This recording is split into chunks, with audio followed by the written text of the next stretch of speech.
everyone. Welcome to the Parish Hall of St. John in the Wilderness.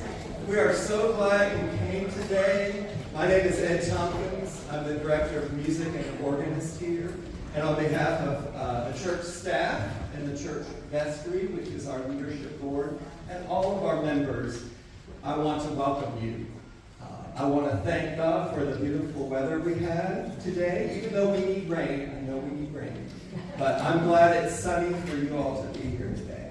Just a couple of housekeeping things. I have my phone in my hand because in March I forgot to tell folks to turn their phones off. So please turn your phones to silent or turn them off.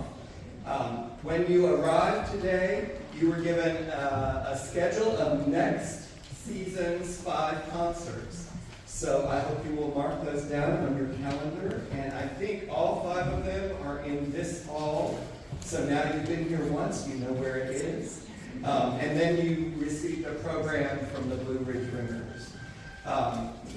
This concert series has been going on long before my time. I've only been here for 15 months. But when I was hired, they said, do you know any musicians? Can you keep our concert series going? And you know when you're in a job interview, you say, of course, I know musicians. I do know a lot of musicians. I came from Charlotte, so I have a lot of contacts down there, and I have a lot of contacts here. And I know almost everyone in this ensemble. The concert series is ongoing, and we appreciate your donations. The artist or group gets the bulk of these donations, and anything over and above what we've agreed to their performance fee goes towards making sure we can continue this concert series. So if you haven't already made a donation today, I certainly encourage you to do so. There are baskets at each of the entrances. If you're not familiar with this hall, right out here by this exit sign, there are restrooms. And those are sort of collective restrooms, but if you go down the hall a little ways further to our Sunday school rooms, there are 2 individual bathrooms there that you're also welcome to use. I would invite you anytime to come and enjoy our grounds. We have a trail system that was just dedicated last September that goes through the woods here past our rectory, where our new associate pastor and her husband are going to be living soon as we get the 1856 house renovated. We got to make sure there's electricity and running water in it first. But it also goes by some historic sites, and we also have a wilderness chapel out in the woods with an altar and pews made of trees that fell during Elaine. So you're always welcome to come here. The historic church is open Tuesday through Sunday, 9 to 4 for folks who wish to go in. Sunday morning, we do have worship at 8:45 and 11. Both are Holy Eucharist services, and we would encourage you to come and enjoy our church services too. Today, we are so grateful to have a local community hymnal ensemble, and their concert program this spring, in your bulletin you can see, they have 6 concerts planned. We're number 3, but it is all popular music, patriotic music, movie themes, jazz standards, not a one of which you would hear in a church service. So you are in for a treat today. The group plays on 5 octaves of bells and 5 octaves of chimes, and they are led by Blaine Russell. If you would join me in welcoming the Blue Ridge Ringers.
We began with some ragtime, specifically Scott Joplin's The Easy Winners, arranged by Kevin McChesney.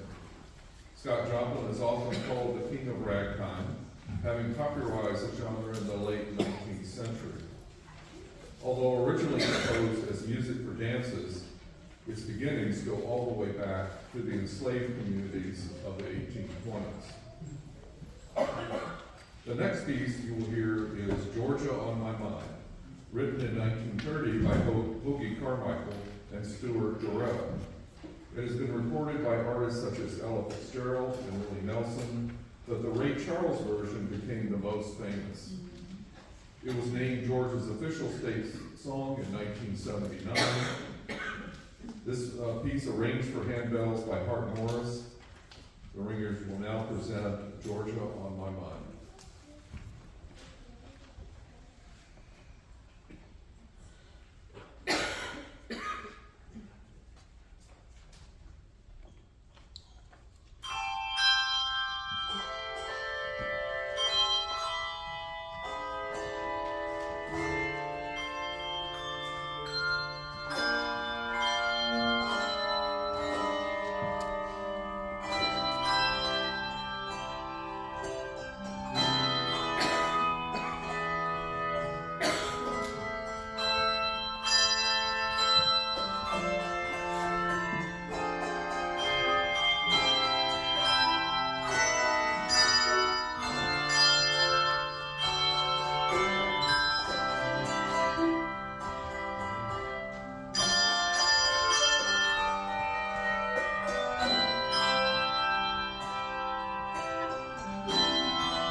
Raindrops Keep Falling on My Head was written in 1969 by Al David and Burt Bacharach for inclusion in the classic film Butch Cassidy and the Sundance Kid. Can you remember the bicycle scene? The song was originally offered to Ray Stevens for recording. After he turned it down, it was offered to B.J. Thomas, who recorded the version we all know and love. This rendition of Hay Bells was also arranged by Art Morris. It incorporates hand chimes as well as clarinet played by our own Karen Small. Now get out your umbrellas as the readers present Raindrops Keep Falling on My Head.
I'm Still Standing was written for Elton John's 1993 album, Too Low for Zero, and became one of his most popular hits.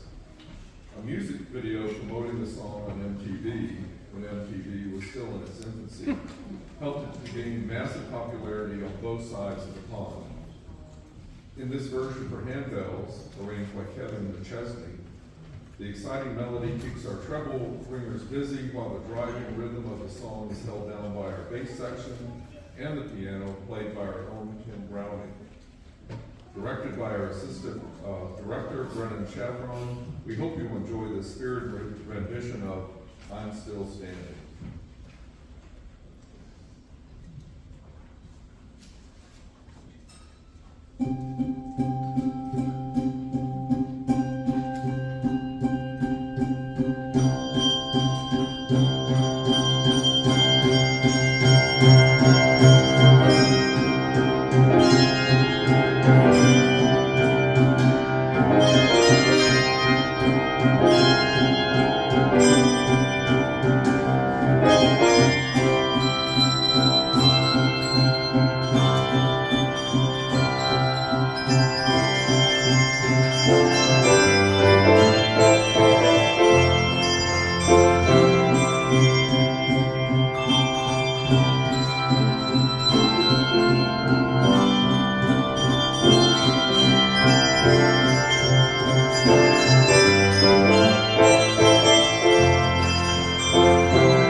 The text was adapted to English by Johnny Mercer 5 years later and became a standard of the jazz genre.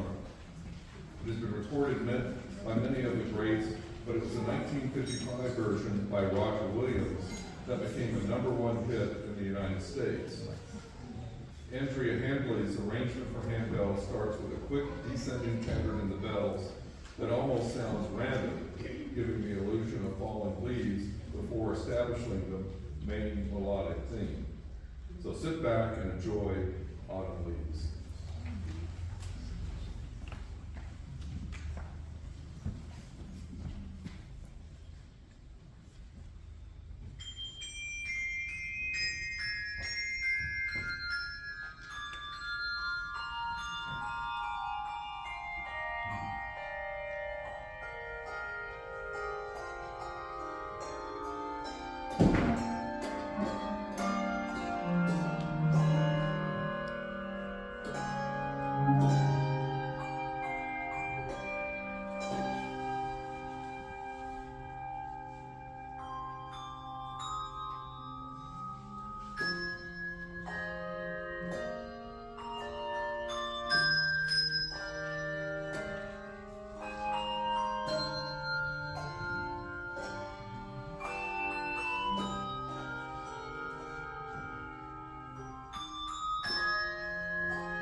The first song they released on their label was a little single called Hey Jude. It went all the way to #1 on the Billboard Hot 100 and stayed there for 9 weeks, setting the record at the time.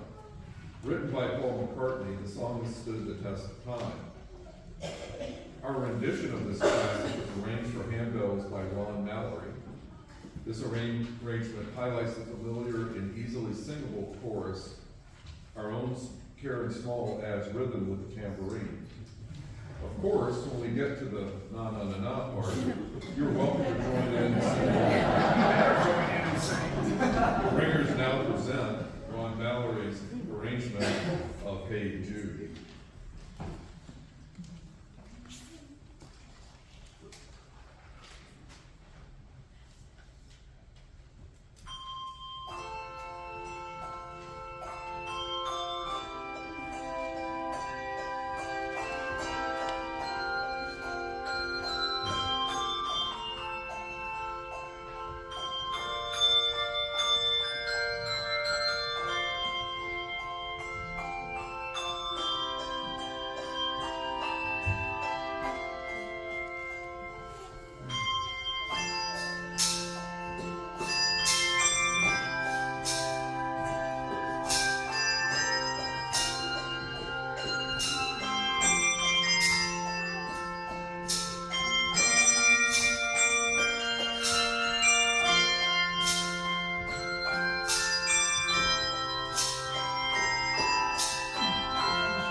being here. Thank you. Thank you all so much for being here. What a great crowd, first of all. So great to see all of you here, especially on Mother's Day. We're so glad to have all the mothers who are here in the crowd. Thank you all for being here. What a great event this has been so far, and what a great turnout and support from the community. I'm just going to take a few moments to introduce the group and answer a few questions. Let me say, first of all, I want to give a shout out to WLOS who put a microphone on my music stand because they're keeping me honest. I got to be careful what I say because there's a news microphone out there, so I got to be careful not to say something inappropriate under my breath if there's a mistake or something like that. So I got to be really careful with that. So thank y'all. I'm just going to take a second to introduce everybody in the group, and you can just hold your applause till after everyone has been introduced, so I can get you home before next year's Mother's Day. So anyway, so we have our announcer over here, Kieran Dowling, and then we have Lawrence Stewart, and Lawrence, he designs all of our wonderful flyers and our programs and all those kinds of things, so we're very grateful for that. Our assistant director, Brendan Shaffer, you did such a great job of I'm Still Standing. Ed Houck right here, and then Tim Browning. Our president, Donnie Halter, our treasurer, Lynn McFarland, Donna Grubb, Elaine Bagley. Elaine books all our gigs. If you want to book us somewhere, she's the one to talk to. We'd love to play for you. Cindy McKinstry, Laura Clever, who's our newest ringer just this season. We're glad to have her. Karen Small, who's our vice president. Suzanne Bailey, April Preston, Rhonda Freeman, and I am Blaine Russell, and we are the Blue Ridge Ringers. Thank you.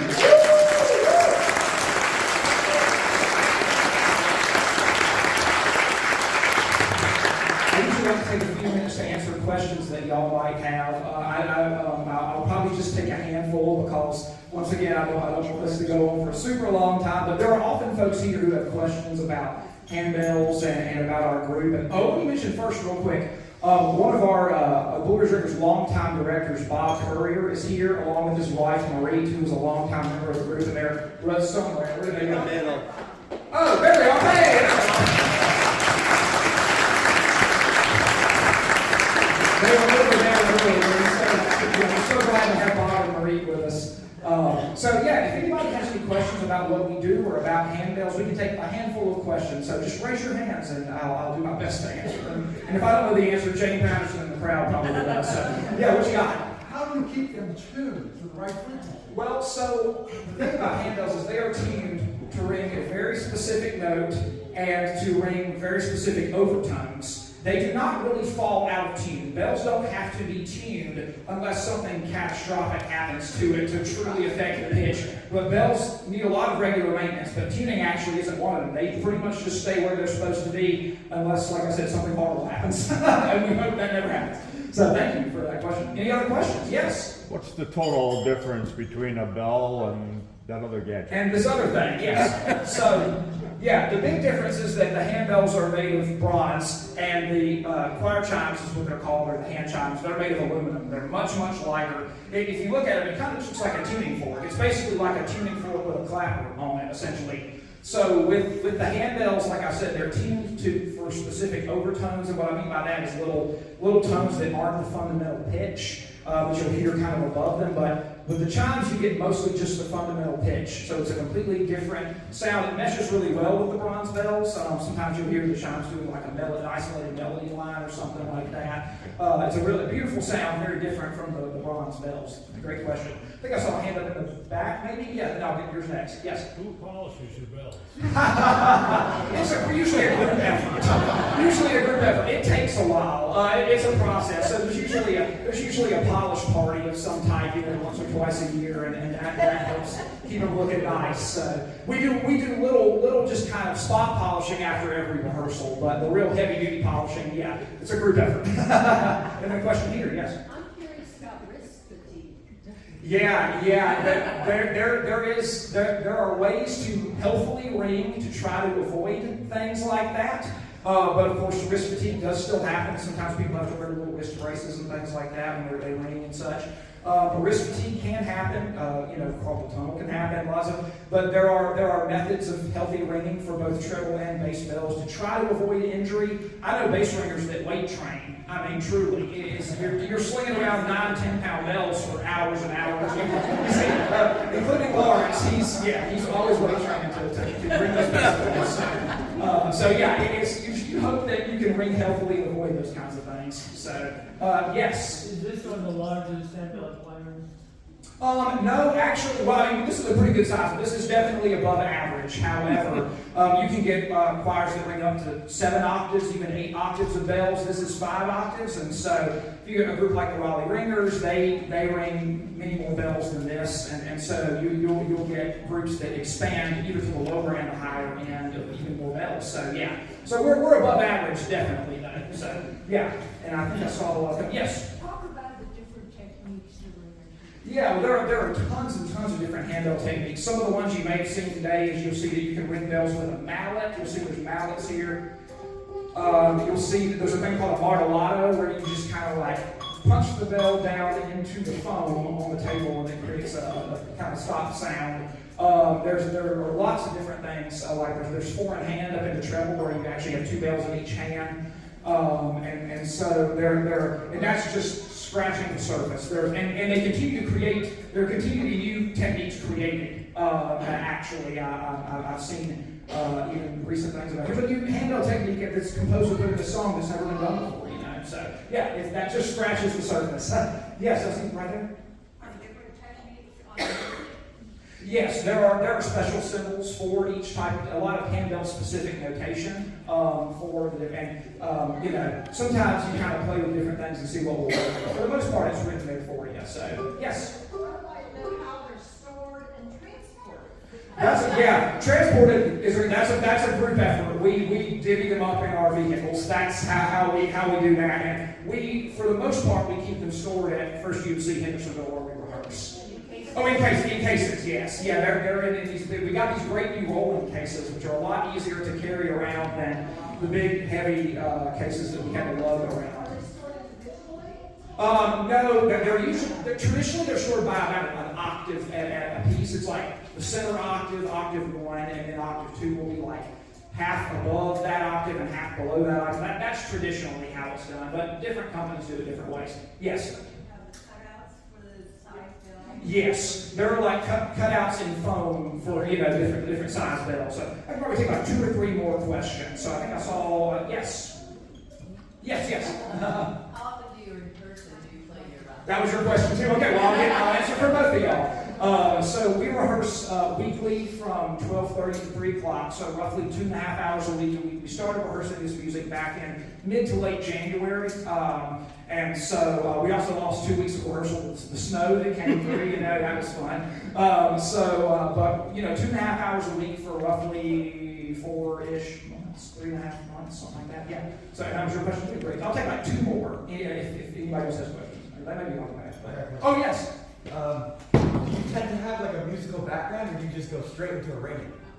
Oh, that's a great question. I think a lot of folks have a musical background prior to handbells, but I have had folks like in my church bell choir that have never done anything musically before, but they're just interested in handbells. You can teach a person with no musical background to ring. You can, I promise. It is easier if you've got the basic music reading skills at least.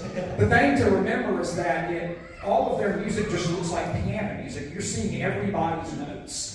And so you have to learn to focus on your 2 notes, your F and your G or whatever, And so that can be a big challenge, especially if you're used to playing piano and used to reading all the notes. So yeah, but it's a little bit of both. But mostly people have some musical background. So yeah, great question. Yeah, like one more maybe? Anybody else have a question? No. Oh, thank you for saying that. Yes. Who is seeing us for the first time here? Who's seeing us here for the first time? Quite a few of you. That is great. It's amazing to me how many first-timers we still get at concerts, so which is great. We love to hear that. So come see us again. We've got more concerts this season. Yes, there's a mailing list back here on this music stand if you would like to get email updates about what all we are doing. Yes, I'll let this be our last question. Hey, good to see you. People have seen my face before. We're big fans. Come hear them at Christmas. Yeah, please do. Oh, wow. Yes, please come. We'll have 6 more concerts at Christmas, and if you follow us on Facebook and check out our website, you'll see all that information. And get on the mailing list. And get on the mailing list, yes. Any other questions? Anything else? Oh, thank you. I forget all of this stuff. Thank you all for keeping me in check. We also have our Blue Ridge Chamber Ringers, which is a small group within the larger Blue Ridge Ringers. That if you're maybe interested in hosting us in a smaller venue, that's a great way to get handbells into some smaller venues. So we'd love to have you there. So, Carla, what's your question? Carla's in my church bell choir. How many handbell ringers are in the audience? That's a great question. How many bell ringers do we have? Hey, look at that. That's a lot. That's a lot. That's great. So all of you are going to audition next year, right? So great. Fantastic. So that's fantastic. Thanks for thinking of that, Carl. That's a great question. Yes, one more. Okay, thanks. How long have, do you mean specifically me or other people here too? I think you would get a lot of different answers. I've been ringing bells since about 2012. So what was that, 14 years, I guess? But I know there are people in this group who have rung for more than 30 years and more than 40 years, I think, in a couple of instances. And so, yeah, so we have folks that have been ringing handbells for a long time. So the group has been together since 95, so 31 years. Last year was our 30th anniversary.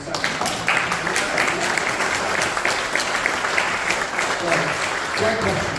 Thank you all so much for being here. What a great crowd this is. We are so excited to be here, and we're going to get on to the second half of the program. Oh, one more thing. Can you imagine Ray Stevens singing "Raindrops Keep Falling on My Head"? You know, he said that in the program notes. He said that the song was originally offered to Ray Stevens, and I was thinking to myself, not Fallon, Ray Stevens. I like Ray Stevens. I'm from Mississippi Squirrel Revival, all that stuff. But I'm like, I can't imagine Ray Stevens singing that song. Anyway, I'm going to pass the mic now and shut up. Here we go.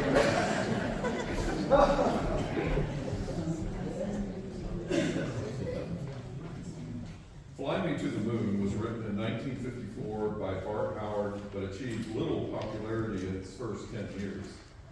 However, Frank Sinatra's 1964 version, arranged by Quincy Jones, became a hit and became closely associated with NASA's Apollo space program. The song was even played on portable cassette player during both the Apollo 10 and 11 missions.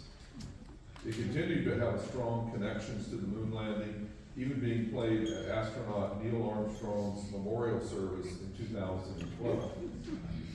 This arrangement for bells by Joel Rainey contains big, lush chords and a walking bass line, reminiscent of the beloved Frank Sinatra version. We hope you enjoy this compelling arrangement of Fly Me to the Moon.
The song "We Are the Champions" was released on Queen's 1977 album, News of the World. The song was a worldwide success and became a stadium rock anthem. It is even heard to this day at sporting events all over the world. In 2011, a team of researchers concluded that "We Are the Champions" was the catchiest song in the history of pop music, citing certain frequencies of sound and the high-tech digital processors that were used to create the piece. Arranged for bells by Nicholas Hansen, the treble ringers matched the exciting rhythmic nature of Freddie Mercury's vocals, and the bass bells build the interesting chord changes underneath. It is a perfect sing-along song. So sing along if you know it, or even if you don't. Directed once again by Raymond Chaffron, the Ringers now present "We Are the Champions."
patriotic favorites by Linda Scholes. Incorporating Your Grand Old Flag, I'm a Yankee Doodle Dandy, American the Beautiful, and Stars and Stripes Forever. This arrangement seamlessly weighs the upbeat and the reflective, with lots of rhythmic variants and interesting bell techniques, such as thumb dance, malleting, and martellato, which is a hammering technique, not as I initially thought, an Italian dessert. In the celebration of the 250th anniversary of our country, the Nigers will now present a salute to the red, white, and blue.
Well, that leads us to our next piece, the 2010 Katy Perry hit song, Firework.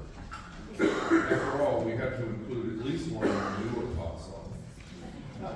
Firework became one of the most popular songs of 2010 due to its danceable beat, infectious energy, and uplifting message of empowerment. Katy Perry began her music career in the contemporary Christian genre, releasing music under the name Katy Hudson. before eventually adopting her famous stage name and transitioning into pop music. The infectious energy of the song translates to this arrangement for bells by Michael Glasgow. The driving dance beat is held down in the bass while the melody alternates between bells and chimes, as well as hearing two interwoven melodies at the end. We hope you will enjoy Michael Glasgow's arrangement of Katy Perry's Firework.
side of the United States of America.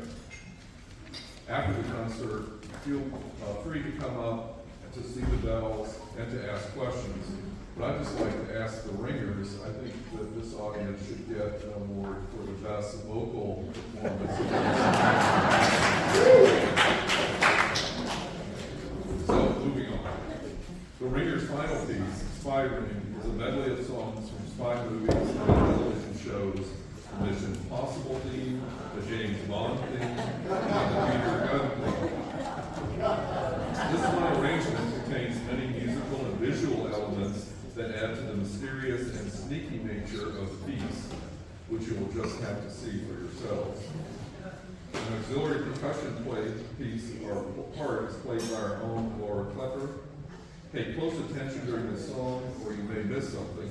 Arrange the Bells by Agent 58, co-Jane Tammy Waldrop. The Ringers will now present Spy Ring.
James Bell, hand bell.